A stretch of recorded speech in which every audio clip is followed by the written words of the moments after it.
창세기에는 생명나무와 선악을 알게 하는 나무가 나옵니다.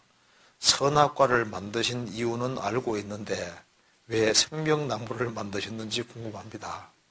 안 만들면 어떻게 하려고? 어떻게 하겠어요?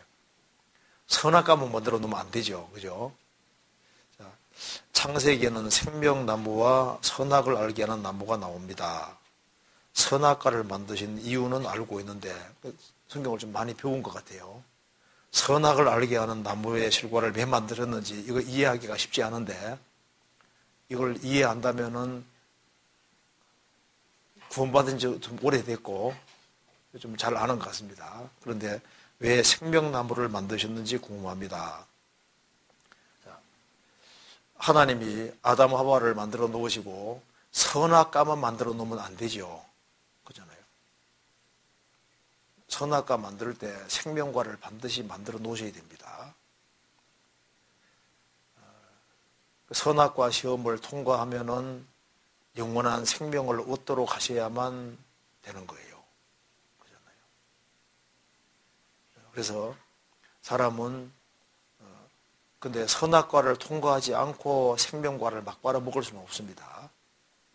그래서 선악을 알게 하는 나무의 실과를 먹지 말라고 하셨고 그 시험을 통과하는 아담에게 하나님이 생명과를 먹게 해주시는 겁니다. 그래서 생명과는 반드시 있어야 됩니다. 그런데 그 첫 시험에 아담이 실패했습니다.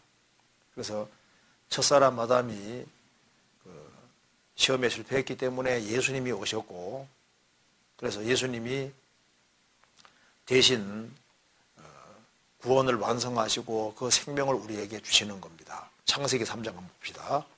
창세기 3장에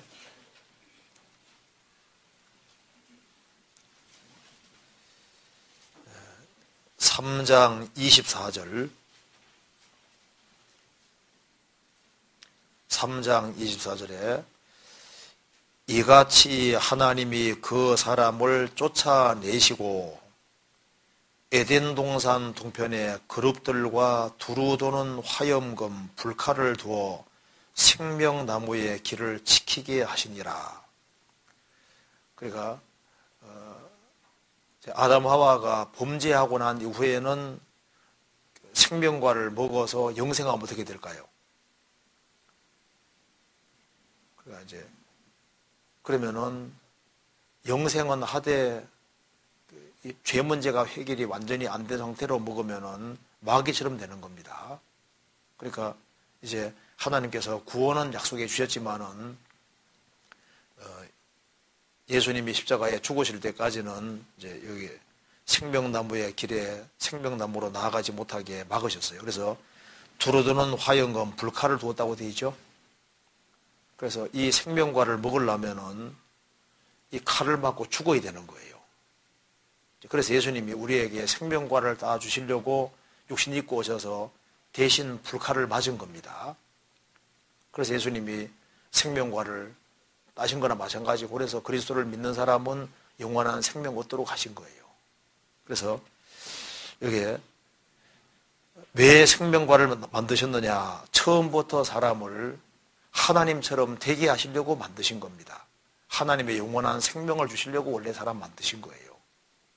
그래서 하나님이 선악과만 만들었다면 합당하지 않습니다. 처음부터 선악과도 두시고 그다음에 생명과를 두신 것은 인간에게 원래 하나님이 의도하신 것은 영원한 생명 주시기를 원하셨고 하나님처럼 되는 걸 원하셨기 때문에 생명과를 두셨는데 그걸 먹기를 정말 하나님 원하신 겁니다. 원하셨는데 아담이 그 시험에 실패했고 생명을 잃어버린 거예요. 그런데 예수님이 오심으로 대신 형벌을 받으셨고 그래서 우리에게 생명 얻을 수 있는 길을 주신 겁니다. 그래서 에덴 동산에서는 선악과를 먹지 마라. 안 먹으면은 생명 얻는 거잖아요. 지금은 믿으라. 그리하면 생명 얻으리라. 그때는 안 먹으면 되는데 지금은 먹으면은 생명 얻는 겁니다. 그렇죠? 이제 그렇게 돼서 처음부터 하나님이 생명을 주시려고 했다는 사실을 우리가 확실하게 알 수가 있는 겁니다. 그래서 지금도 사실 시험을 통과해서 우리가 생명과를 먹는 거예요. 선악과 시험을 이긴 사람이 생명과를 먹을 수 있잖아요.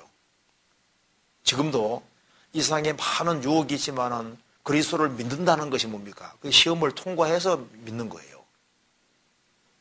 유혹거리가 많이 있는데 그걸 이기고 믿는 거니까 우리 믿는 것 자체도 그거 시험을 이겨야만 믿을 수 있는 겁니다. 전도 집회할 때도 방해가 얼마나 많아요. 그렇잖아요. 그 시험 이기는 사람에게 주님이 생명과를 주시는 겁니다.